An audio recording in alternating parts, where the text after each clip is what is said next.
Selamat datang di Cerita Trisna.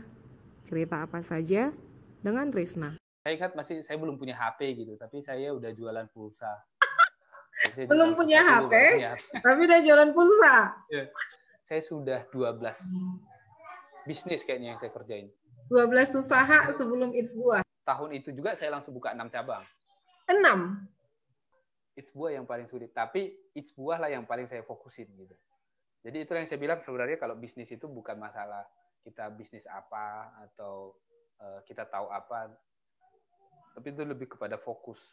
Pastikan kamu sudah subscribe, like, komen, dan share channel YouTube Cerita Trisna.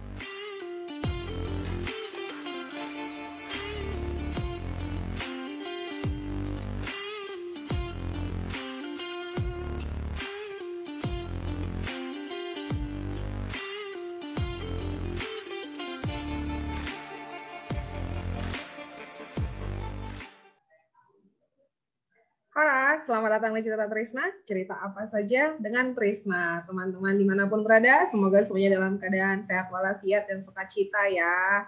Semangat terus. Cerita Trisna kali ini untuk pertama kalinya akan kita lakukan secara virtual diskusinya dengan narasumber kita kali ini. Jarak kita itu ribuan kilometer. Saya ada di kota Balige, tepatnya di Hutan Takovi. Sementara narasumber kita berada di ibu kota negara, yaitu di Jakarta. Penasaran dong siapa narasumber kita kali ini? Kita langsung panggil beliau ya. Oke? Kita panggil. Siapa dia?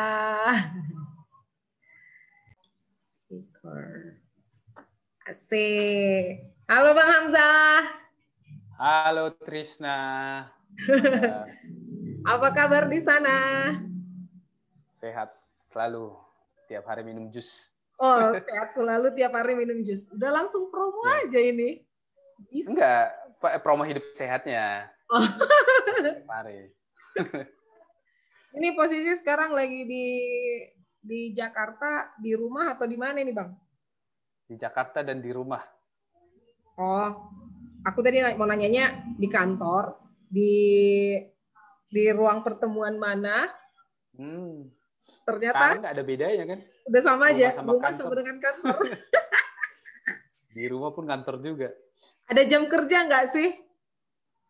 Sebenarnya ada, tapi habis jam kerja pun kerja lagi. Berarti nggak tentu juga jamnya ya? Ini resikonya pengusaha. Nggak ada. Jadi di office hour itu kita kerja kan sama tim gitu kan. Di pulang jam kerja di rumah ada ruangan kerja juga, di situ juga sampai malam. Lagi masa-masa hektik kayaknya ya? Ya saya walaupun saya nggak mau bilang hektik ya, saya selalu bilang santai gitu. Santai jamnya tapi padat ya Pak. Oke Bang, aku perkenalkan dulu ke teman-teman di Cerita Trisna. Siapakah beliau ini?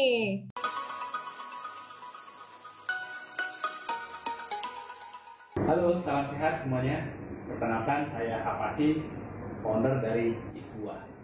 It's Buah berdiri dari tahun 2012, tepatnya 9 Februari 2012 di apartemen Kalibata City. Berawal dari kafe buah biasa yang menjual aneka macam buah-buahan dan olahannya seperti jus, salad, buah potong, rujak, dan lain-lain. Hingga sekarang kita lebih fokus dalam menjual yang namanya cold press juice. Dalam 2 hingga 3 tahun terakhir, kita mencoba menerapkan strategi digital marketing, yaitu penjualan secara online yang direspon pasar dengan cukup bagus. Saat ini, cold press juice kita ada 6 varian, antara lain Daily Detox, Red Boost, Tropical Lash, Green Bean Punch, Berry Veggie, dan Tiger Body. Cold press juice kita jual dalam bentuk paket detox, dan di masa pandemi ini kita juga mengeluarkan yang namanya paket New Normal Booster untuk membantu meningkatkan imun tubuh.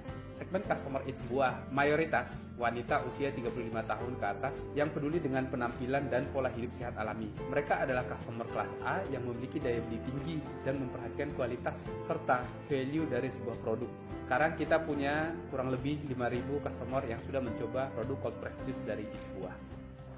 Oke, teman-teman, narasumber kita kali ini adalah Bang Hamzah Parsauran Sinaga atau sering juga dikenal namanya dengan Hapasi.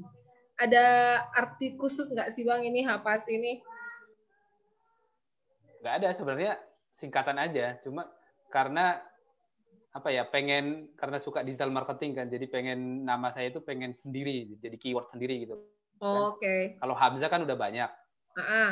Jadi saya coba singkat tanpa mengganti nama kan. Jadi sebenarnya kita nggak mengganti nama, itu hanya ibaratnya Susilo Bambang Yudhoyono jadi SBY gitu kan. Oh, Tapi ini lebih kayak keren dikit personal lah. branding lah ya. Iya, ya. Kalau aku belum ngecek, kalau contohnya bikin di Google Hapasi itu langsung ke Abang atau masih ada orang lain juga? Kalau Hapasi udah nggak ada yang lain. Pastikan kamu sudah subscribe, like, komen, dan share channel YouTube Cerita Trisna. Nama usahanya itu adalah It's Buah. Itu tuh Bang, boleh geser dikit tuh Bang. Kayaknya di backdrop ada tulisan It's Buah tuh Bang. Oh iya. Iya tuh, It's Buah, Beyond Healthy. Asik. Kita tanya nih, It's Buah ini apa sih Bang sebenarnya Bang?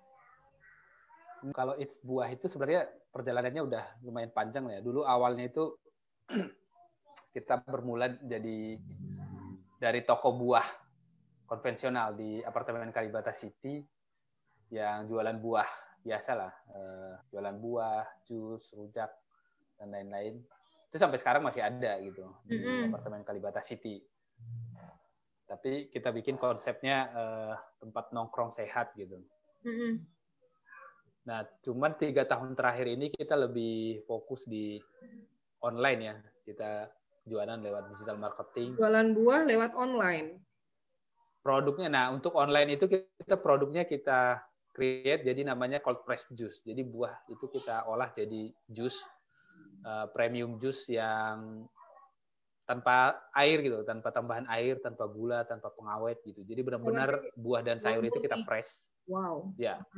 Itu namanya cold press juice. Jadi press. satu botol jus itu hampir 1 kilo buah dan sayur. Oh iya? Itu satu botol berapa gram tuh Bang? Atau berapa mili? 350 mili. 350 mili. Dari 1 kilogram? 350. Oh, 350. Dari 1 kilogram ya. Buah, itu nanti hasil sarinya banget itu 350 mili. 350. Wow. Bikin kenyang juga dong itu ya? Iya. Oh. Makanya customer kita sekarang banyak yang namanya paket detox itu kan dia sehari mereka cuma minum 7 botol jus gitu. Jadi dari pagi sampai malam minum jus aja. Oh, jadi sekalian diet gitu sama detoksifikasi badan sama diet. Detox itu.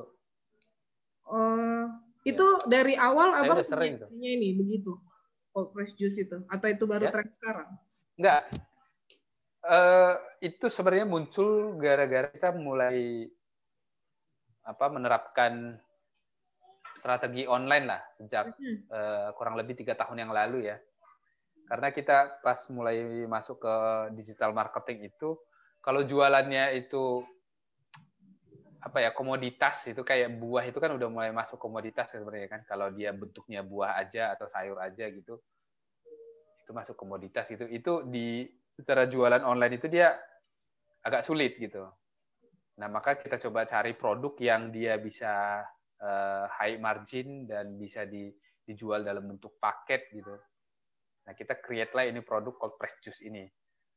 Oke. Gitu. Jadi sebenarnya ini kita create untuk jualan online. Bahkan ini di toko kita yang di Kalibata City sekarang nggak kita jual karena memang marketnya beda. Ini unik nih, Abang punya produk tapi nggak dijual di toko langsung. Jadinya dijualnya online doang. Online. Jadi kita menyasar karena itu beda segmen, benar-benar beda gitu. Oh. Jadi kan karena fokus dari 2019 itu kita udah benar-benar fokus di online aja sekarang. Wah, tokonya masih ada ya, yang di kali itu tetap masih jalan gitu, tapi secara roadmap bisnis kita itu udah nggak ada roadmapnya gitu. Yang kita kembangin itu yang cold press juice ini. Oh gitu. Tapi jadinya toko offline yang di Kalibata ya tadi ya, yang di Kalibata itu tetap dijalankan. Ya, tapi maksudnya itu nggak jadi tempat promo juga gitu Bang, nggak jadi tempat promo kalau cold press juice ada di sini gitu. Karena marketnya beda. Gitu. Marketnya beda, jadi nggak ada gunanya dipromoin. Gak ada gunanya dipromoin secara fisik di Kalibata ya? Ya, karena bahkan kita sekarang yang cold press juice ya, udah hampir 6.000 customer, itu yang dari Kalibata itu kayaknya nggak nyampe 10 orang. Hah? 10 orang nggak ada? Tadi dari 6.000. Tadi berapa ribu, Bang? Ya, lebih customer kita yang dari online itu kayaknya nggak nyampe 10 dari Kalibata City. Oh iya, oke. Ini kayaknya makin seru nanti kalau ngomongin usahanya. Tapi aku ngomongin background dulu nih, backgroundnya Bang Hamzah. Pastikan kamu sudah subscribe, like, komen, dan share channel YouTube Cerita Trisna. Teman-teman, ini Bang Hamzah ini aku kenal sebagai kakak kelas aku di waktu SMA. Dulu kita ada sekolah di sini di Bali G, namanya Asrama Ihsan Sokosuro. Nah, aku kenalnya nih Bang Hamzah ini sebagai salah satu senior yang lulus di universitas ternama di Indonesia, yaitu disebutin boleh kan ya? Boleh, sebuah. Dari Institut Teknologi Bandung. Nah, Bang Hamzah itu anak Samosir sebenarnya. Terus berhasil kuliah ke ITB. Berarti kan anak teknik ya, anak teknik nih Bang. Terus setahu aku dulu kerjanya di PLN ya Bang, atau di mana sih dulu di awal? Lulus terakhir di Telkomsel, di PLN lulus kuliah langsung Telkomsel. Itu kan masih sudah sesuai bidang, dari kuliah sampai ke pekerjaan ke Telkomsel itu masih nyambung. Terus kok bisa jadi pengusaha? Ceritanya gimana sih? Pengusahanya bukan pengusaha di bidang teknik-teknik lagi. Jadi sebenarnya kalau bisa dibilang yang melenceng itu yang kerja itu ya. Saya dulu sempat kerja di PLN, kemudian di Telkomsel. Nah, itu yang sebenarnya sesuai dengan bidang kuliahnya, tapi itu melenceng dari passion saya. Gitu. Jadi sebenarnya dari sejak kuliah pun saya memang punya cita-cita untuk jadi entrepreneur gitu. Sebenarnya dari sejak kecil saya punya cita-cita itu jadi pengusaha. Oh ya? Saya nggak tahu kenapa milih ke ITB. Ya karena ini aja kan waktu SMA itu paling favorit. Ya, keren ya, keren. Kalau bisa lulus ITB, anaknya keren, pintar gitu ya. Iya, gitu. Tapi juga ya di satu sisi saya berpikir kayak SMA misalnya, saya mau teknik elektro, yang saya bayangkan saya itu kan jadi pengusaha elektronik misalnya, atau mulai dari jualan, buka toko elektronik, itu sih sebenarnya. Jadi tetap dari sisi cita-citanya itu memang untuk jadi pengusaha gitu. Jadi yang sempat kerja hampir 6 tahun itu totalnya, itu sebenarnya yang melenceng ya. Dari tingkat 3 ya saya udah buka usaha dulu, buka warung jualan pulsa. Waktu kuliah? HP second. Kuliah itu dulu. Itu dulu saya belum punya, saya ingat saya belum punya HP gitu, tapi saya udah jualan pulsa. Belum punya HP, tapi udah jualan pulsa? Iya. Habis itu jualan HP second kan, diganti tapi sambil jualan. Jadi akhirnya abang punya HP, tapi sebenarnya HP itu niatannya buat dijual lagi gitu. Ya karena sambil jualan. Jadi HP itu saya pakai sambil jualan, sambil nawarin HP-nya kan, kalau ada yang tertarik langsung dikasih. Ya kasih aja. Ambil lagi dari counter gitu. Ya ampun. Iya. Itu bisa sampai kayak gitu karena memang secara ekonomi pada saat kuliah memang kurang, atau memang karena suka aja? Secara ekonomi kurang memang bisa dibilang iya gitu. Tapi kan kalau di zaman kuliah memang hampir zaman kita itu masih banyak mahasiswa ya pas-pasan lah gitu kan. Tapi itu karena memang passionnya itu tadi. Saya memang karena pengen jadi pengusaha. Jadi ceritanya itu dulu saya buka jualan pulsa itu kan butuh modal juga itu di awal-awal. Iya. Saya berempat dulu tuh sama teman. Modalnya itu saya ingat dulu saya udah bikin proposal ke orang tua, karena dulu saya waktu kuliah itu kan kirimannya itu per semester. Kalau orang-orang kan biasanya kan bulanan, saya itu per semester. Nah kemarin itu saya pas kurang lebih, iya, per 6 bulan karena dari kampung kan, komunikasi juga masih belum seperti saya dulu, belum ada gitu, masih surat atau masih janjian gitu lewat wartel gitu. Nah, kurang lebih dulu saya itu kuliah butuh 2 tahun lagi. Berarti mereka akan ngirim 4 kali lagi kan. Ya. Nah, saya bikin proposal. Saya kuliah 4 semester lagi, berarti kalian akan ngirim 4 kali lagi. Nah, kalau dikirim di depan cukup ya 3 semester gitu. Jadi saya udah bikin tawar-menawar gitu. Jadi kalau kirim di depan cukup 3 semester, nanti 2 tahun ke depan saya nggak akan minta lagi gitu. Wow. Ya buat mereka sih berat, tapi mungkin menarik juga kan 25% gitu. Ya. Nah, itu modalnya.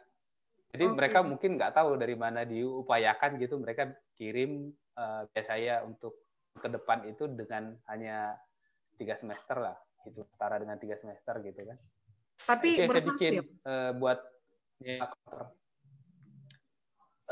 awalnya berhasil. Ada apa istilahnya itu ya, beginner luck ya, orang baru pemula itu biasanya langsung di awal berhasil ya. Nah, 6 bulan pertama lumayan lah, itu bisa, kalau dulu bulanan kita itu setara 500.000 per bulan, itu dulu usahanya bisa 2 juta 3 juta sebulan, lumayan di awal-awal. Makanya kita langsung dari jualan pulsa doang, terus jualan HP second, terus bikin rental PS di tempat yang sama gitu kan. Tapi mulai makin ke akhir, mulailah muncul masalah-masalah kan, kita juga karena skill kita juga belum banyak, juga pengalaman belum, mulailah muncul masalah, akhirnya itu nggak bisa berlanjut.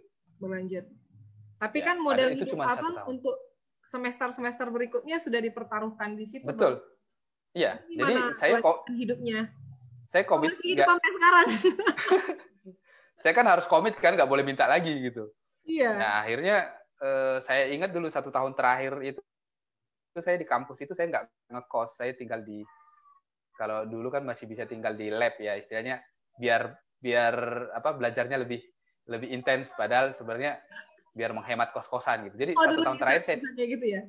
1 tahun terakhir tinggal di lab, jadi nggak bayar kosan kan.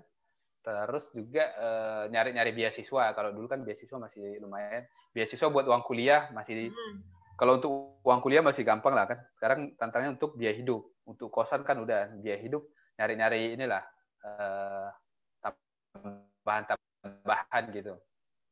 Dulu kebetulan ada di LFM itu banyak tawaran-tawaran freelance buat mahasiswa gitu. Dulu kita ada dapat kerjaan freelance, nah lumayan bisa bertahan. Nah, habis itu nyari lagi.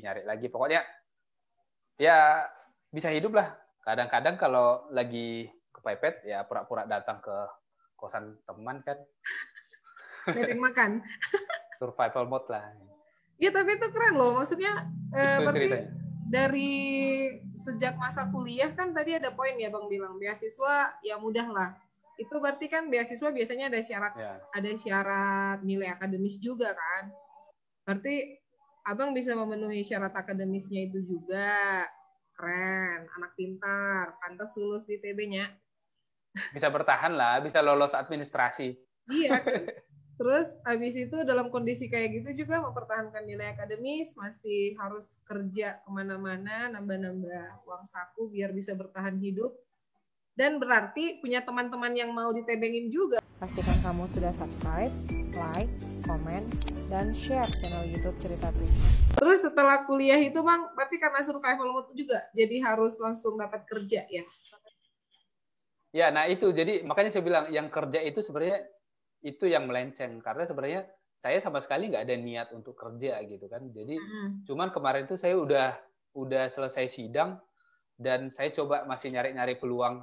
Dulu juga masih sempat ikut MLM lah, ikut macam-macam kita cari peluang dulu kan. Tapi pas udah lulus itu saya lagi nggak ada bisnis yang jalan gitu kan. Saya sebenarnya target saya cuma bisa hidup aja, saya nggak akan kerja gitu. Tapi pada saat itu udah selesai sidang, sampai sebelum wisuda saya belum mau nge-apply kemana-mana gitu. Saya masih berusaha, cuman masa belum nggak bisa bertahan hidup gitu. Tapi karena pada saat itu belum ada bisnis atau usaha yang saya jalankan, akhirnya ya udahlah kerja dulu lah setahun 2 tahun. Itu niatnya tadinya begitu. Pengen kerja dulu setahun 2 tahun buat menyambung hidup. Nanti sambil nyari peluang lagi untuk bisnis. Nah, itu ternyata akhirnya saya bablas hampir 6 tahun saya kerja. Itu menurut saya Berarti secara karir juga mungkin di tempat kerjanya naik dong. Udah nyampe di posisi tertentu yang lebih ke manajemen gitu nggak sih Bang? Sebenarnya karena perusahaannya udah lumayan besar kan, kita tahu kalau karir itu cukup ini juga kan, nggak terlalu cepat lah istilahnya. Lebih kalau udah perusahaannya besar kan itu tantangannya. Orang ngelihat dari luar memang lebih stabil gitu kan, tapi pertumbuhannya juga nggak terlalu sesignifikan itu. Dan bahkan selama kerja saya hampir 6 tahun itu saya selalu berbisnis juga, nggak pernah fokus juga kerja. Oh gitu. Ya? Ada sambilan lainnya di luar pekerjaan yang di kantor ini gitu? Macam-macam itu. Saya kemarin pernah menghitung sebelum It's Buah ini kayaknya saya sudah 12 bisnis kayaknya yang saya kerjain. 12 usaha sebelum It's Buah? Iya. Berarti It's Buah itu usaha yang ke-13 gitu? Iya. Bidangnya apa aja tuh Bang? Bidangnya apa aja? Boleh, masih ingat nggak kalau disebutin satu-satu yang 12 ini apa aja? Ada warteg, ada sampai ikut lelang lukisan dulu kita pernah. bertani macam-macam, ada bertani nilam, bertani sarawangi, terus ternak sapi. Berubah semua ikut nih. MLM itu udah pastilah, ada beberapa MLM dulu, ikut asuransi. Apalagi sampai itu kemarin sempat juga kita nyoba-nyoba startup. Kalau sekarang disebutnya startup, tapi dulu kita belum ngerti konsep startup seperti sekarang. Dulu pernah kita buka namanya tokosembako.com. Itu bahkan Tokopedia atau Bukalapak itu belum ada, kita udah buka itu. Udah duluan. Ya, tapi kita belum punya experience lah untuk mengembangkannya gitu. Jadi udah macam-macam. Dan menurut saya di antara itu semua, menurut saya It's Buah yang paling sulit. It's Buah yang paling sulit. Oke. Berarti ada 12 nih, ada 12 usaha yang udah pernah merasakan gagalnya, kan? Dan tadi kalau lagi lihat jenisnya nih, Bang. Jenis usahanya kan kayaknya loncat-loncat semua ya. Nggak ada yang jelas banget mau suka yang apa gitu kan. Akhirnya memilih It's Buah itu kenapa? Gimana? Oh iya, itu juga terakhir dulu. Nah, sebelum saya resign, itu terakhir yang usaha yang saya kerjakan itu sama teman, itu adalah supplier buah. Dulu kita pernah supply buah ke supermarket, ke Carrefour, Perindo dulu, jadi supplier. Nah, itu bisnis yang terakhir sebelum It's Buah. Jadi ya karena kebetulan saya masih ada, karena masih ada knowledge tentang buah dan masih ada network di buah. Nah, akhirnya saya cobalah membuka It's Buah gitu. Tapi sebenarnya dulu waktu memulainya It's Buah itu kan saya mulai tahun 2012. Saya resign itu 2011 Desember gitu. Jadi sebenarnya saya resign itu juga lucu ya. Saya resign belum ada bisnis yang jalan gitu. It's Buah itu belum ada. Atau apa yang bikin resign? Ya. Nah itu kan saya bilang sebenarnya di awal itu niat saya kerja itu paling 1 tahun 2 tahun. Karena niat awal saya mau usaha, tapi tahun 2011 itu saya makin sadar ini kalau saya nggak mutusin sekarang bisa-bisa nanti saya nggak bisa resign gitu, karena kebetulan di situ kan masih single, kemudian juga secara karir juga belum menonjol lah, ya masih level awal gitu kan. Jadi saya kalau udah nanti karir makin naik, terus juga misalnya udah menikah, mungkin saya nggak akan berani memutuskan keluar gitu kan. Nah, akhirnya di situ saya resign. Jadi sebenarnya bisnis pada saat itu lagi, yang supplier ini juga udah lagi pasif, udah nggak jalan. Kemudian It's Buah juga belum ada. Saya resign aja. Memang banyak orang bilang gila gitu kan. Ya maksudnya nggak ada triggernya gitu Bang, nggak ada sesuatu yang terjadi terus Abang jadi keluar. Kan udah 6 tahun nih. Sama sekali nggak ada. Memang inilah saatnya langsung aja ya. Memang ya itu, karena saya bilang kan selama kerja pun saya berbisnis sudah berapa banyak itu saya kerjain. Jadi, nah itu saya ingat dulu saya pas di interview, pas mau exit interview sama bos saya itu saya sampaikan, karena selama kerja di sini pun saya nggak pernah fokus, saya bilang. Bahkan mungkin saya nggak 10% pun dari kemampuan saya nggak saya keluarkan buat perusahaan. Jadi biar fair menurut saya ya saya keluar aja gitu. Saya juga passion saya nggak di sini, sementara saya tiap bulan dapat gaji. nggak fair buat perusahaan dan juga nggak fair buat passion saya bilang. Memang agak ini ya, agak klise ininya bahasanya. Malah bos saya agak bingung lah, karena biasanya kan orang resign karena pindah, karena ada bisnis nih. Kalau saya sebenarnya ya bisnis juga lagi nggak ada gitu kan. Cuman ya itu tadi triggernya itu, kalau saya nggak resign kayaknya saya bakalan terus kerja dan saya akan menyesal nanti. Abang bilang dari kecil abang udah pengen jadi pengusaha. Lingkungannya memang keluarga pengusaha, Bang? Sama sekali nggak ada. Saya pun bingung dari mana itu cita-cita itu datang gitu. Jadi bukan karena ada sosok yang abang lihat gitu, kalau jadi pengusaha keren banget gitu. Ada nggak sih? Nggak ada. Tapi memang ada ininya, ada motivasinya, ada dasarnya gitu kan. Karena kan saya dari kampung, dari Samosir itu lumayan inilah belum maju, ya kan. Kita coba membuat kalimat positif. Karena saya dari kampung gitu, jadi ngelihat kampung itu, melihat lingkungan dibandingkan sama teman-teman misalnya. Secara ekonomi menurut saya walaupun ya bukan orang berada, tapi menurut saya nggak terlalu miskin lah gitu. Masih banyak teman-teman yang selevel secara ekonomi gitu. Tapi kalau saya lihat dari sisi kampung, dari sisi asal cukup berbeda gitu. Nah, jadi dari kecil itu ada kayak semacam motivasi, gimana ya biar bisa saya berkontribusi, bisa membantu kampung saya gitu. Nah, saya coba mencari apa profesi yang bisa mewujudkan itu. Artinya bisa punya duit banyak sehingga kita nggak mikir kalau misalnya mau dibagikan gitu. Iya. Nice. Saya coba jadi insinyur, jadi dokter. Dokter ya kaya, tapi punya rumah pribadi sama mobil pribadi. Tapi kalau dibagi-bagi kayaknya nggak cukup gitu kan. Nah, dari situ otak saya coba mencari. Nah, akhirnya yang bisa diserap itu hanya jadi pengusaha gitu, hanya jadi pengusaha besar, pengusaha sukses. Nah, makanya sejak saya sejak pernah mengucapkan cita-cita, hanya itu, yang dua itu, pengusaha besar atau pengusaha sukses. Nggak pernah jadi insinyur, jadi astronot, kan itu kan cita-cita inilah kan, yang mayoritas. umum, ya. Yang umum gitu. Nah, dari kecil saya udah memang seperti itu cita-citanya. Dan sementara lingkungannya nggak ada memang. Iya kan, aneh gitu. Iya, saya juga bilang itu aneh. Saya cek 8 generasi ke atas nggak ada pengusaha. Sama sekali ya, sampai 8 generasi ke atas itu nggak ada. Jadi mentornya tuh nggak ada ya? Nggak ada sama sekali. Oke Bang, sampai akhirnya nyampe ke Jakarta dan jadi pengusaha, buka It's Buah. Waktu buka It's Buah ini kan tadi katanya karena ada supplier pekerjaan sebelumnya tuh supplier buah ya? Ya. Terus berarti kan buah. Dari awal berarti maksudnya itu kayak bisa dibilang nyoba-nyoba kan Bang? Milih buah itu berarti karena nyoba-nyoba juga? Atau ada keyakinan tersendiri dengan buah? Kan ya kalau melihat track record saya sebelum-sebelumnya kan memang saya melihat sesuatu itu, lihat ini hajar gitu. Kayak warteg itu saya udah nyewa 1 tahun, baru jalan 1 bulan udah ditinggalin gitu. Jadi ya nggak heran ketika saya buka It's Buah seperti itu gitu. Oh, lagi ada peluang. Ada pas saya di Kalibata City, saya lihat kan dulu Kalibata City itu baru mulai dihuni. Pas saya berkunjung ke sana itu saya lihat ada 18 tower, ini kurang lebih 18 tower tempat tinggal apartemen ya.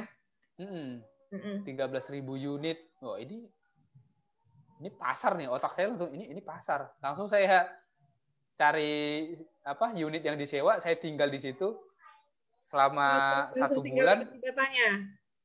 Iya, saya langsung cari. Kan kebetulan saya baru resign, habis resign langsung saya nyewa unit di sana, saya tinggal. Setiap pagi dan sore saya keliling melihat peluang apa gitu. Saya lihat orang berangkat kerja sama pulang kerja gitu. Jadi selama 2 minggu itu yang saya lakukan, keliling-keliling. Kemudian saya hubungkan dengan knowledge dan network yang lagi saya punya saat itu tentang buah. Nah, saya berpikir kebetulan belum ada toko buah, cocok nih buka toko buah aja. Sederhana itu sih. Dan membayangkan kalau ada 13.000 unit yang pasti masing-masing kemungkinan besarnya bakal makan buah tiap hari ya. Dan tercapai nggak Bang itu Bang? Kalau yang outlet pertama itu mirip sama outlet pulsa saya yang waktu kuliah itu. Jadi dia langsung untung itu. Di awal langsung dari hari pertama dia langsung untung. Jadi saya kerjakan 3 bulan, saya lihat tiap bulan dia naik, udah biasa gaya ini kan entrepreneur pemula. Bahagia. Enggak, langsung pengen kaya cepat kan, langsung bikin proposal, ajak teman-teman buka cabang. Tahun itu juga saya langsung buka 6 cabang. 6? Itu 2012? Totalnya 2012. Itu ngemodalinnya emang bikin sebuah ini Bang? Maksudnya modalnya nggak gede gitu? Kan kita pintar bikin ini kan, proposal kan. Ada keahlian untuk bikin proposal. Kita janjikan dari outlet yang pertama, karena memang outlet pertama kan, karena saya bilang itu laki. Nah, tapi kita jual itu seolah-olah karena kita hebat gitu kan. Nah, tapi bukan seolah-olah kali ya, memang pada saat itu Abang merasa itu berhasil dan berkat kemampuan Abang kan? Ya, perasaan kita kan. Padahal aslinya itu ternyata itu sebenarnya laki, karena kita belum punya knowledge tentang marketing, kita belum tahu tentang cari lokasi, tentang bangun tim gitu kan. Kita langsung pengen buka cabang. Jadi sampai 6 cabang, itu semuanya berjalan berapa lama, Bang? Jadi masuk tahun 2013 itu udah tinggal 2. Sebentar dong, nggak nyampe setahun dong berarti. Makanya. Emang lumayan lah ininya. Rugi gede juga dong itu. Kayaknya balik modal juga kagak balik modal. Kalau dari bisa, itu kali ya? Kalau saya hitung-hitung itu bisa ambil MBA di Harvard, masih kembali itu ininya, masih ada sisanya. Bisa sebut angka nggak sih? Mau nyebut angka nggak sih Bang? Kalau bisa dibilang kurang lebih satu outlet itu bisa minimal 200 juta modalnya. Tahun 2013 ya. Itu 200 juta 2012, tahun 2013. Gila banget angkanya. Dan itu habis di 4 outlet berarti. 4 outlet, dan tahun 2013 itu masih saya coba lagi. Ada tambah sekitar 2 lagi. Jadi total itu ada 8 cabang kalau nggak salah yang saya buka It's Buah itu. 8 cabang. Itu almarhum. 7 almarhum. Almarhum cabang. Ya. Dan kenapa maksudnya gini, kalau mengingat track record Abang juga nih, ada 12 yang Abang dengan gampangnya pindah-pindah usaha gitu. Udah sampai 8 cabang dan gagal, itu bisa dibilang gagal lah ya Bang ya, pada sampai tutup semua kan. Kecuali 2 ya, kecuali 2 tadi yang nggak tutup ya. Dua yang bertahan sekitar 3 tahun gitu, tapi sebenarnya hanya satu itu pun masih minus itu. Cuman dia bisa bertahan sampai 3 tahun, setelah 3 tahun almarhum lagi. Jadi setelah 3 tahun itu hanya bertahan satu.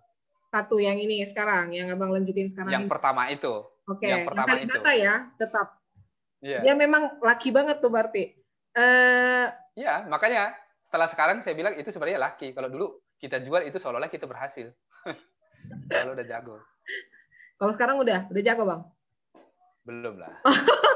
Tetap rendah hati. Tadi aku mau nanya gini, kenapa Abang masih tetap memilih bertahan dengan It's Buah ketika track record Abang menunjukkan Abang sebenarnya cepat pindah gitu. Kalau udah selesai sekali, udah gagal dikit langsung pindah. It's Buah kan tetap dilanjutin. Pastikan kamu sudah subscribe, like, komen, dan share channel YouTube Cerita Trisna. Itulah poinnya. Jadi kan tadi saya bilang di antara 12 yang saya kerjakan itu, setelah saya hitung-hitung, It's Buah yang paling sulit. It's Buah yang paling sulit. Tapi It's Buah lah yang paling saya fokusin gitu. Jadi itu yang saya bilang sebenarnya kalau bisnis itu bukan masalah kita bisnis apa atau kita tahu apa, tapi itu lebih kepada fokus. Fokus dan, yang mengerjakan terhadap usahanya. Ya, dan tidak ada pilihan. Jadi kayak yang warteg dan lain-lain itu kan saya kerjakan pada saat saya juga lagi masih kerja. Artinya saya masih punya pendapatan lain ya, penghasilan kan, masih punya pendapatan gitu. Jadi ketika kita punya challenge atau tantangan di bisnis ini, kan namanya memulai bisnis itu kan keuntungan 1 juta atau 2 juta sebulan itu sulit loh di awal-awal gitu kan. Sementara pada saat itu gaji kita udah di atas 10 juta gitu kan. Oh iya? Ya kan ngapain ngabisin berarti emang memang energi ngurusin. Memang aneh banget ya, resign dari pekerjaan yang udah double digit di tahun 2011 ya tadi ya. Untuk mendapatkan yang 1 digit paling rendah pun itu susah gitu. Ya, karena kita kan berpikir kalau ini kita bisa bangun dengan benar, kita bisa unlimited kan. Potensi atasnya bisa miliaran, mungkin bisa triliunan gitu, tergantung kita mendevelopnya. Kita percaya bisnis itu kan seperti itu. Cuman ya itu, karena kita mengerjakan bisnis itu sambilan, ya hasilnya kan pasti sambilan. Dan sebenarnya yang paling menantang itulah ketika bisnis itu kan kayak bayi ya. Waktu kecil kita butuh perhatiannya itu, intensitasnya itu jauh lebih tinggi, ya kan? Tapi hasilnya jauh lebih kecil atau bahkan bisa minus gitu. Kan di awal-awal itu kita bisa nombok, tapi perhatiannya harus butuh perhatian tinggi. Tapi semakin dia besar, semakin bisa kita tinggal karena kita udah bisa bangun tim gitu. Tapi hasilnya semakin besar. Jadi dia agak kebalik. Kalau di pekerjaan kan kita kalau start itu kan tanggung jawab masih rendah, ya gaji juga menyesuaikan gitu kan. Makin ke atas gaji makin tinggi, tanggung jawab makin tinggi. Dia linear gitu kan. Kalau bisnis itu kebalikannya. Semakin dia di awal hasilnya semakin masih kecil, tapi perhatian kita itu sangat dibutuhkan, harus intens gitu. Nah, tapi semakin kita bisa bangun sistemnya, semakin dia berhasil, semakin kita nggak terlalu perlu di sana, tapi hasilnya makin besar gitu. Jadi benar-benar berbeda ininya handlingnya antara kerjaan sama bisnis itu. Nah, di It's Buah, saya ingat dulu itu waktu masuk tahun ketiga itu ketika udah almarhum semua kan. Bahkan aku boleh ketawa karena Bang ketawain ya. Gak apa-apa, itu kan cerita lah gitu kan. Jadi karena almarhum semua dan tadi kan itu kan cuma dihitung di Excel aja udah bikin pusing gitu kan. Padahal itu dan itu harus dihadapin. Itu ada modal dari teman-teman, ada dari bank, macam-macam lah. Jadi ya lumayan pusing lah pada saat itu. Sempat kepikiran mau kembali ke ini kan, kembali seperti habitat lama, mau pindah bidang lagi gitu. Nah, saya dapat nasihat dari teman pada saat itu, mungkin justru ini yang harus kita coba pertahankan gitu. Karena selama ini 12 bisnis saya sebelumnya itu kan ketika dia menghadapi masalah saya tinggalkan. Makanya saya ngulang terus. Ya kan, bikin bisnis baru lagi, ya kan pasti kan ngadapin masalah lagi. Pada saat dia menghadapi masalah kita tinggalkan. Akhirnya kita nggak pernah punya akumulasi pengetahuan tentang satu bidang bisnisnya gitu. Nah, jadi walaupun masih minus pada saat itu, tapi paling nggak kan saya udah punya banyak pengalaman apa, cari buah, cari tenaga kerja, cara marketing. Itu kan jadi hilang kalau saya pindah lagi. Tapi kalau saya teruskan paling nggak itu bisa udah jadi knowledge dasar. Nah, itulah dasarnya dulu kenapa saya nggak tinggalkan It's Buah gitu. Dan juga ya, saya nggak bisa balik. Fokus ya. Ini yang Abang juga bilang tadi, harus fokus sama apa yang lagi dikerjakan gitu ya. Betul. Ada satu fokus dan nggak punya pilihan. Harus berhasil gitu ya. Harus berhasil karena lain untuk menutupin biaya nih gitu. Iya, kerjaan kan udah nggak ada. Ya kan? Ya. Terus juga pada saat itu kalau saya kembali bekerja, saya coba hitung-hitung karena kan yang beban kegagalan ini kan lumayan. Itu dulu lumayan lah cicilan bulanannya itu ke teman-teman, ke bank dan lain-lain itu. Kalau saya kembali kerja pun gaji saya tanpa saya makan itu nggak cukup bayar itu gitu loh. Iya ya. Jadi nggak bisa balik. Pilihannya ya harus bertarung atau mati. Itu pernah lagi masa berat banget berarti kan Bang? Ya begitulah mungkin. Pengen tahu nih, waktu Abang pernah mengalami, kalau bisa dibilang itu lagi masa kalau ada roda naik dan turun, waktu Abang lagi di bawah, itu cara Abang untuk bisa bangkit lagi gimana? eh, apa ya? Saya bisa bilang mungkin saya bisa bersyukur karena saya punya karakter yang agak bisa dibilang cuek gitu. Tapi sebenarnya saya nggak pernah mau mikirin hal-hal yang nggak bisa saya pikirkan gitu, atau pikiran-pikiran orang lain gitu.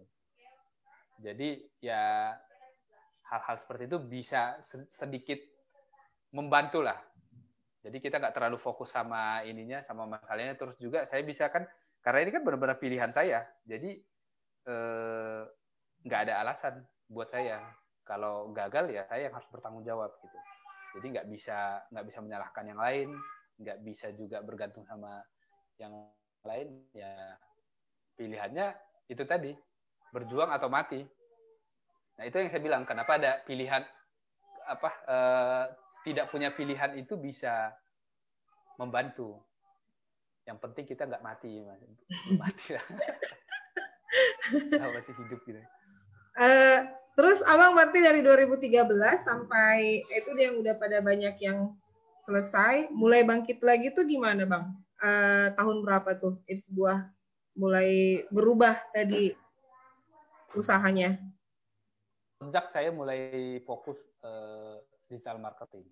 Jadi tahun 2017 itu saya ingat saya dapat email atau iklan gitu tentang Facebook Ads, tentang digital marketing. Nah, saya dari situ mulai saya belajar tentang yang namanya digital marketing.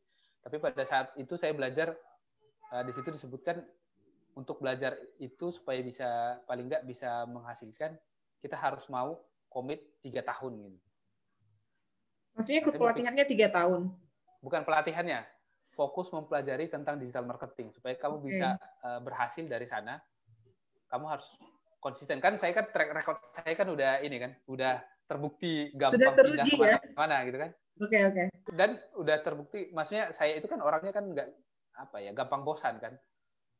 Jadi fokus 3 tahun itu sesuatu yang berat lah menurut saya. Cuman karena saya pikir-pikir kan itu sekitar tahun 2017, berarti dari 2012 ke 2017 itu kan 5 tahun. 5 tahun kan. Iya. Nah, dan itu grafiknya itu makin ke bawah tuh. Maksudnya tadi grafik semangatnya atau grafik transaksinya bang yang makin ke bawah? Grafik ekonominya lah. Grafik ekonominya dari resign waktu kerja kan masih mantap lah ya kan. Nah, begitu start berbisnis ternyata langsung menghadapi kegagalan tadi kan. Jadi sampai 2017 itu makin nyungsep itunya grafik secara ekonomi. Jadi nah pada saat 2017 saya mau belajar digital marketing itu, saya berpikir kalau saya mau berhasil di sini saya harus komit 3 tahun. Tapi saya pikir-pikir 3 tahun ya sama aja. Toh saya 5 tahun terakhir ini juga nggak ada apa-apa gitu kan. Jadi kalau ditambah 3 tahun pun ya apa masalahnya gitu kan. Tapi kalau ternyata kalau fokus dan berhasil itu bisa merubah semuanya gitu. Nah akhirnya saya putuskanlah untuk komit belajar digital marketing sejak 2017 itu. Saya ikut pelatihan kemana-mana, ada workshop Facebook Ads saya ikut, ada seminar ini saya ikut. Saya hitung-hitung mungkin biaya workshop saya mungkin udah lebih dari 100 juta kali ya. Oh ya, sampai segitunya banget investasi untuk pelatihannya ya? Iya. Wow. Dan itu pakai utang semua kan? Oh, abang tetap menambah beban juga sebenarnya dari sisi keuangannya. Iya, karena kan secara performance bisnis kan ya belum recover kan dari yang cabang-cabang yang tutup itu kan. Beban bulanannya itu malah makin menggulung tuh. Dan ya angkanya itu udah lumayan secara kalau di total udah lumayan. Saya nggak tahu juga mutar-mutar pinjam dari sana, pinjam dari sini, ini minta pinjam lagi ke sana, mutar-mutar lah misalnya gitu. Dan itu gulungannya udah lumayan. Jadi kalau ditambahkan 100 juta itu ya, maksudnya dulu kalau saya itu udah 2 M lebih lah itu. Jadi kalau ditambah 100 juta pun ya Pak 2,1 sampai 2,2 apa bedanya sih gitu kan? Beda 0,1 doang ya? Iya, jadi beda 0,1 tapi belakangnya M loh Bang.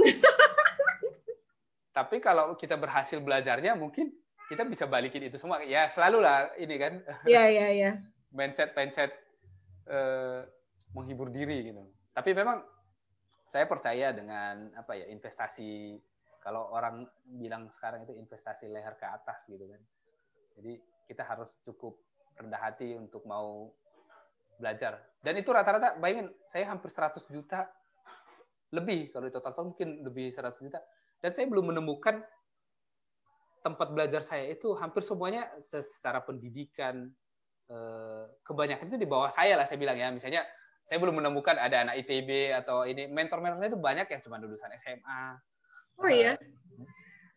Iya, sekolahnya juga entah dari mana gitu. Tapi ya karena mereka sudah lebih dulu belajar digital marketing, saya ikut belajar. Walaupun nggak semua bagus. Tapi kan kita nggak tahu yang mana yang bagus. Mungkin kita ikutin 10 pelatihan, mungkin hanya 2 atau 3 yang bermanfaat gitu. Tapi kan kita nggak tahu kalau nggak kita coba gitu. Nah itu saya selama 3 tahun itu, saya belajar ke sana, praktekin, belajar gitu. Dan saya pilih fokus digital marketing itu sebenarnya sangat luas. Saya hanya fokus di Facebook marketing gitu. Oh, khusus di Facebook aja? Ya. Abang memilih pasarnya Facebook? Ya. Kenapa itu juga Facebook, akan dipilih? Ya kebetulan karena itu yang lagi tren. Banyak pelatihannya pada saat itu, lagi tren, ya, dan juga lebih cocok ke bisnis saya. Berarti 2010 lah kurang lebih abang lulus dari digital marketing. 2020. 2020. Iya. Dan sebenarnya nggak ada istilah lulus.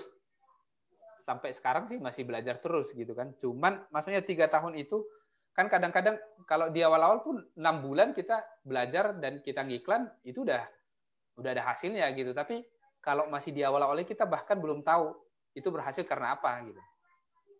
Itu masih banyak hoki-hokinya, lakinya gitu. Tapi kalau kita konsisten 3 tahun paling nggak kita bisa tahu kerangkanya. Oke. Kalau nggak berhasil, tahu apa yang diperbaiki. Kalau berhasil, tahu itu apa penyebabnya gitu. Yang mau dinaikin juga jadi tahu yang mana. Jadi lebih fokus lagi mau tahu yang mana yang harus dilanjutin gitu ya.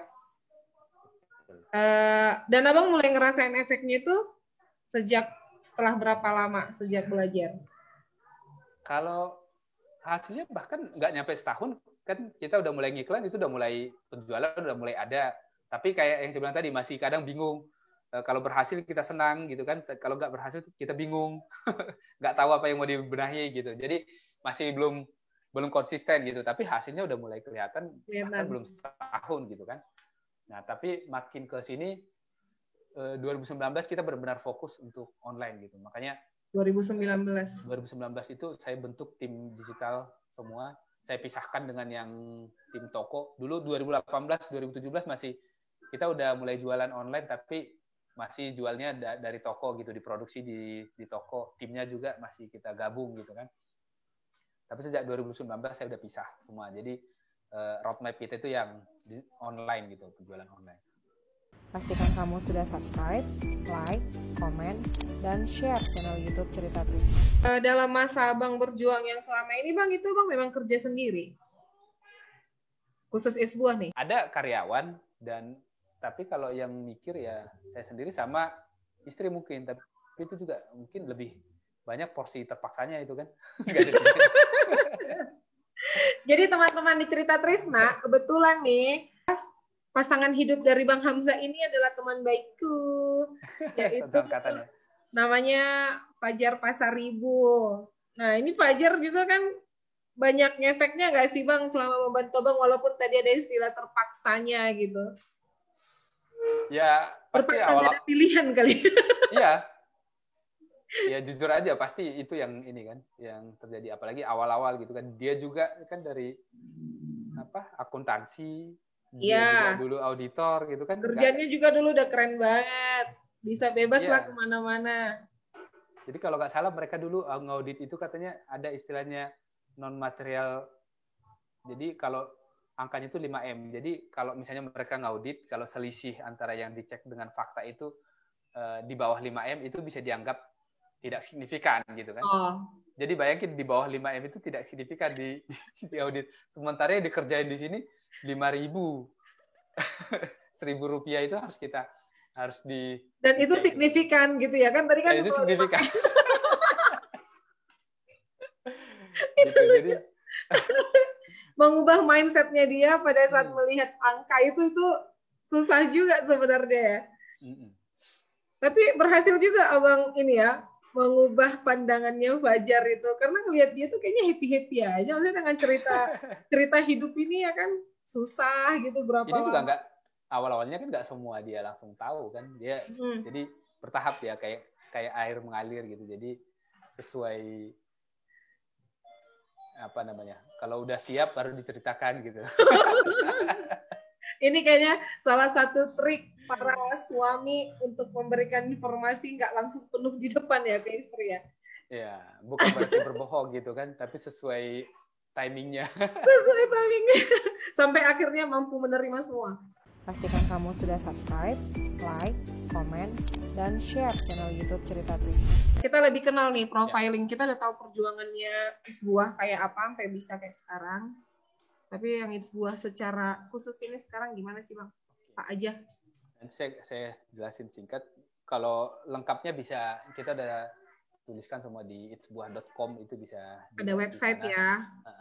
Menjalankan bisnisnya, Itsbuah juga berkomitmen untuk bisa memberi dampak positif bagi lingkungan dan juga sosial, di mana Itsbuah berkomitmen untuk menjalankan 3 misi sebagai berikut.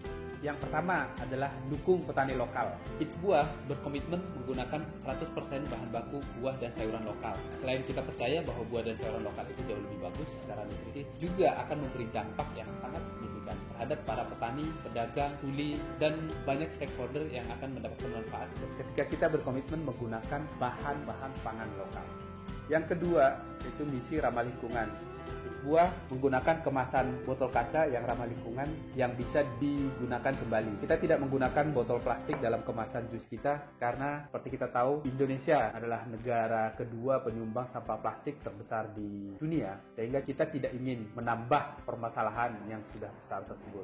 Untuk itu kita berkomitmen menggunakan kemasan yang ramah lingkungan. Dan yang ketiga, berbagi sehat. Kita punya tagline bahwa sehat itu adalah hak segala bangsa, di mana semua orang butuh sehat, tidak hanya orang mampu. Tapi tidak semua orang mampu untuk sehat. Untuk itu, Itsbuah bangun gerakan berbagi sehat ini, di mana dari setiap penjualan cold press juice yang kita lakukan, kita akan menyisihkan bagian untuk kita sumbangkan kepada anak-anak yang kurang mampu berupa jus ataupun buah untuk menambah nutrisi mereka.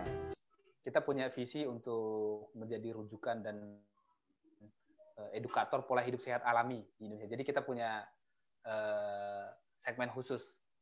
Jadi untuk ngajak orang untuk hidup sehat dengan cara alami. Sehat itu juga kan banyak, ada yang pakai obat atau kimia atau pabrikan gitu. Nah, kalau kita segmen kita di hidup sehat alami, dan kita coba bikin tagline itu sehat berdampak. Jadi kita ngajak orang untuk hidup sehat juga sekaligus memberi dampak positif buat lingkungan dan sosial. Oke.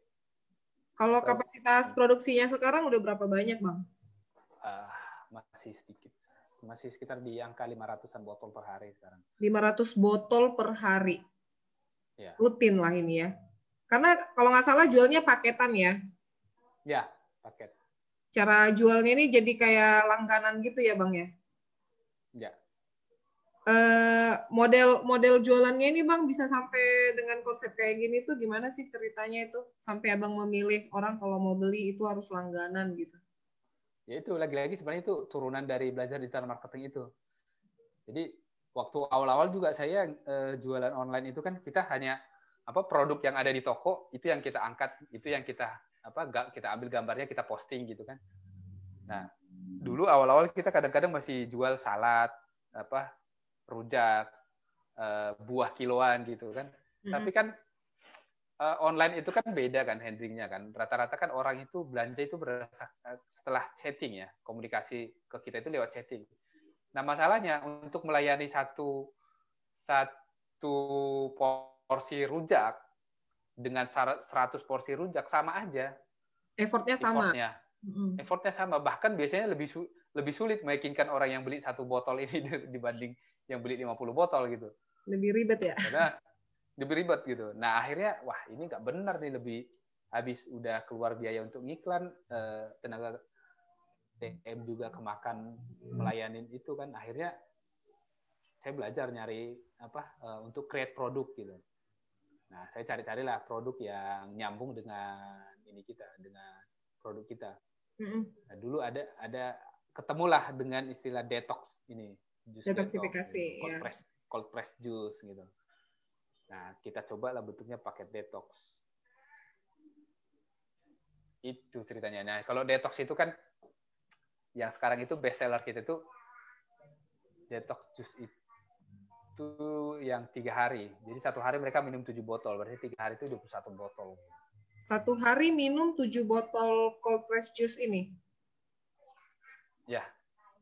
Wow. Jadi dia nggak makan lagi. Sama sekali nggak makan berat yang lain lagi, makan nasi atau makan makanan lain? Ya.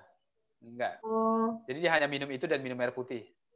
Berarti abang juga kasih panduan kalau bisa dibilang panduan kesehatan, panduan minumnya gitu juga bang kasih ya? Panduan minumnya, ya bahkan kalau sekarang kita udah punya 3 nutrisionis gitu. Jadi kalau mereka mau konsultasi gizi atau apa gitu, kita ada nutrisionis gitu. Oh iya. Kalau satu paket itu berapa? Sekarang kita baru punya 1 paket 21 botol. 21 botol maksudnya harganya 1,2 juta sekarang. 1,2 juta dapat 21 botol per 3 hari. Per 3 hari. Jadi kapasitas produksinya teman-teman itu 500 botol per hari. Jadi hitung aja lah ya berapa angkanya. Mohon doanya juga, saat ini kita lagi proses ya, lagi mempersiapkan supaya bisa scale up, bisa lebih besar lagi gitu kan. Karena kan tujuan kita kan mau menyehatkan sebanyak mungkin orang. Walaupun buat kita 500 sudah lumayan, tapi kan itu kan baru bisa melayani berapa orang. Kan pengennya bisa melayani sebanyak mungkin orang gitu kan, menyehatkan sebanyak mungkin orang. Jadi kita pengen lagi mempersiapkan untuk kapasitas produksi bisa sampai 2.000 atau 3.000 botol per hari nanti. Wow, 2.000 sampai 3.000 botol per hari. Amin. Dan ini pasarnya masih di Jakarta aja ya, Jakarta sekitarnya. Nah, itulah serunya jualan online itu kan. Sekarang bahkan kita sampai kirim ke Surabaya pun udah banyak, ke Surabaya, Semarang, Bandung. Kemarin bahkan ke Denpasar. Oh ya? Karena sekarang kan udah banyak ya. Kita nggak perlu mikirin, kita udah ada mitra ekspedisi. Kurir kan. Itu ekspedisi bisa nyampe bang, langsung sehari? Bisa. Oh. Maksimal inilah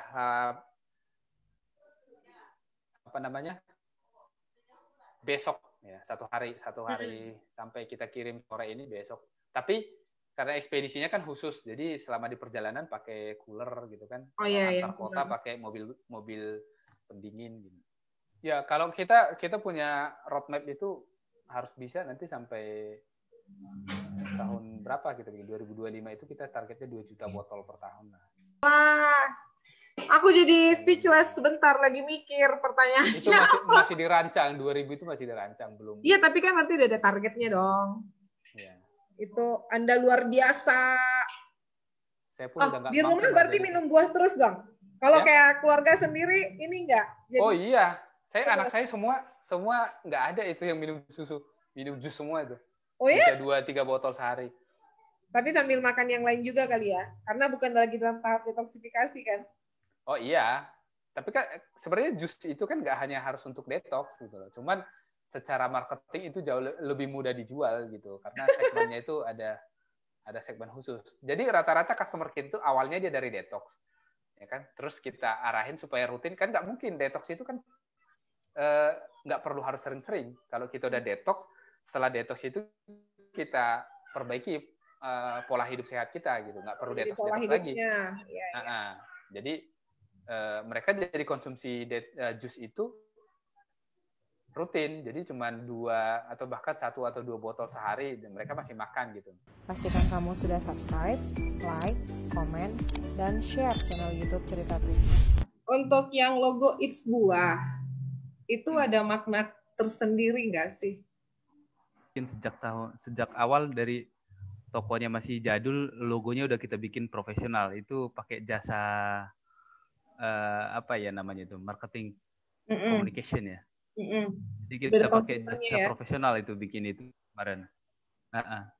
Jadi intinya sih ada gambar buahnya, kemudian ada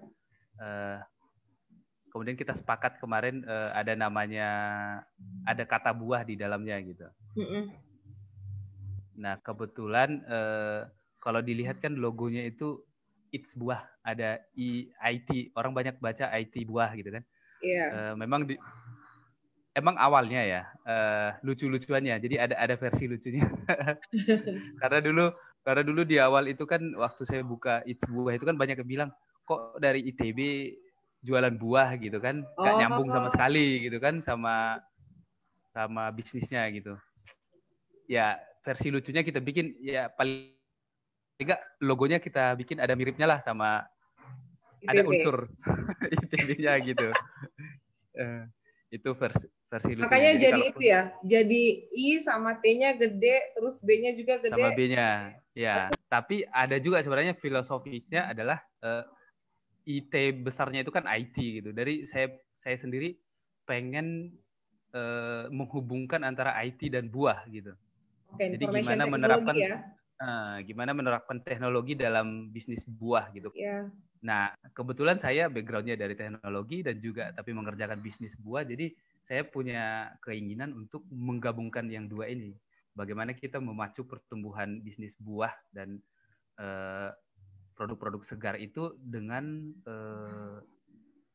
menerapkan teknologi di sana. Jadi itu dan terwujud ya. Sekarang semuanya sudah serba online, rata-rata produknya It's Buah, layanannya. Dan kalau dari roadmap kita itu sebenarnya mungkin belum ada 20% penerapan teknologi di sana gitu. Jadi masih banyak. Berarti masih akan banyak kejutan nih dari It's Buah ya, Bang? Ya, secara teknologi kami terkejut. Ya, kita banyak. Ini kita perlahan-lahan udah akan merekrut tim IT nanti untuk ini pengembangan It's Buah ke depannya gitu. Karena masih banyak IoT, kalau kita dengar sekarang istilah IoT itu kan kita melihat itu banyak nanti bisa kita terapkan secara website juga, secara pengelolaan customer akan banyak lah peranan teknologi di sana. Seems like we have to wait another unicorn born from buah. Amin. Amin. Semoga semakin sukses usahanya, Bang. Ada pesan nggak buat teman-teman yang mau memulai usaha sama yang sedang menjalankan usahanya sekarang? Pesan dari senior kami nih. Pesannya apa ya? Sebenarnya kita sama-sama belajar masih ya. Jadi saya juga masih butuh pesan-pesan juga.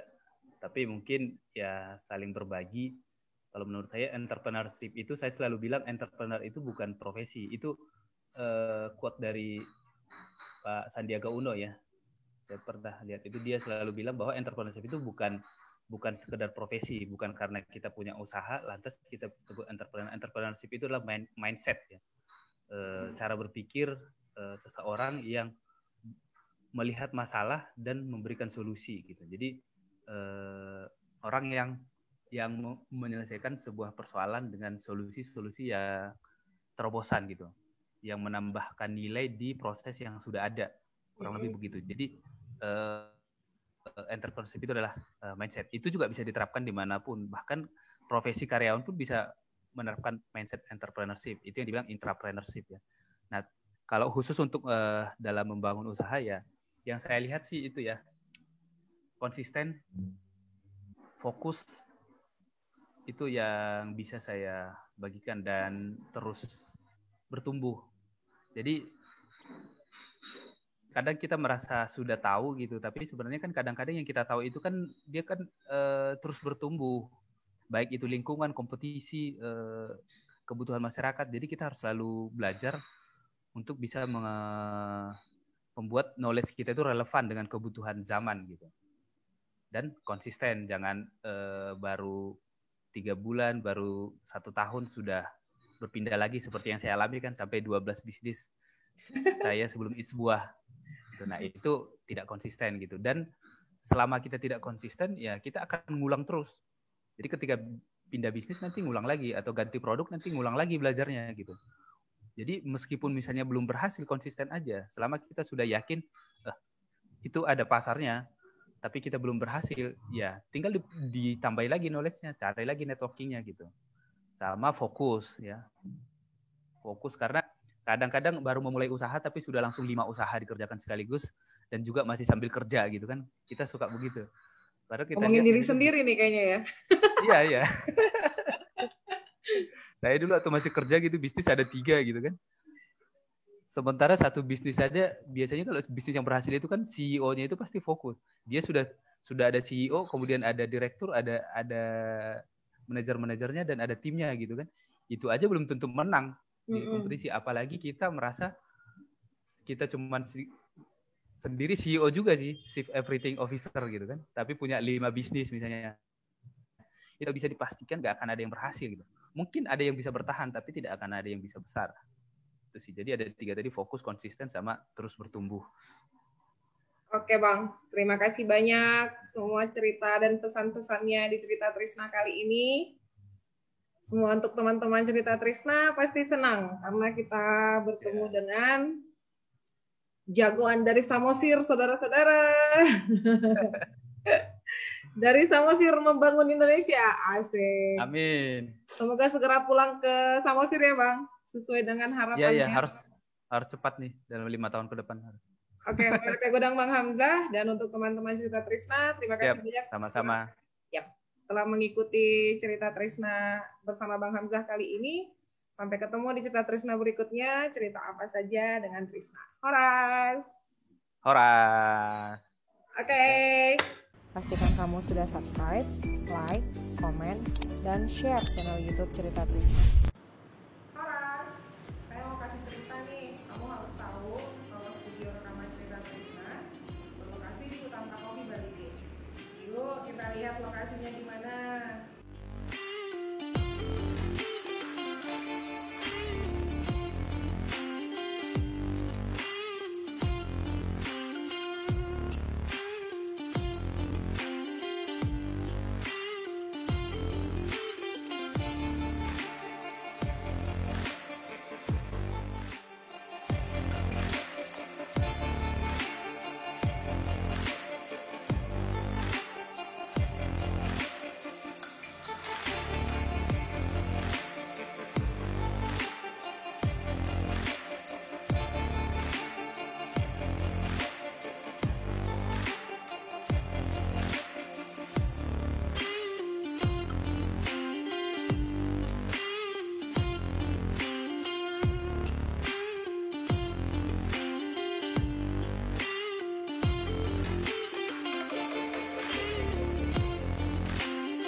Terima kasih sudah mendengarkan Cerita Trisna. Pastikan kamu sudah subscribe, like, komen, dan share channel YouTube Cerita Trisna. Nantikan Cerita Trisna terbaru dengan narasumber keren berikutnya ya. Horas!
It's Buah.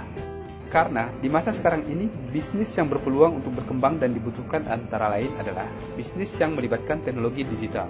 It's Buah telah dan akan terus meningkatkan penerapan teknologi digital dalam pengembangan bisnisnya. Yang kedua, bisnis yang menggunakan dan mendukung produk lokal. Dan ini juga sangat sesuai dengan anjuran pemerintah. Kita mulai kecintaan kita terhadap produk-produk kita sendiri, terhadap produk-produk dalam negeri. Yang ketiga, bisnis yang bergerak dalam bidang makanan dan pola hidup sehat, di mana itu sangat dibutuhkan oleh masyarakat saat ini. Nomor 1, imunitasnya. Ayo kita menjaga ketahanan kesehatan nasional. Dan tentu saja, Anda telah terlibat dan mendukung misi sosial yang dibawakan oleh It's Buah. Sekali lagi saya ucapkan, mari bergabung bersama It's Buah, bersama kita bangkitkan UKM lokal, dan sekaligus memberi dampak positif buat lingkungan dan sosial. Salam sehat selalu.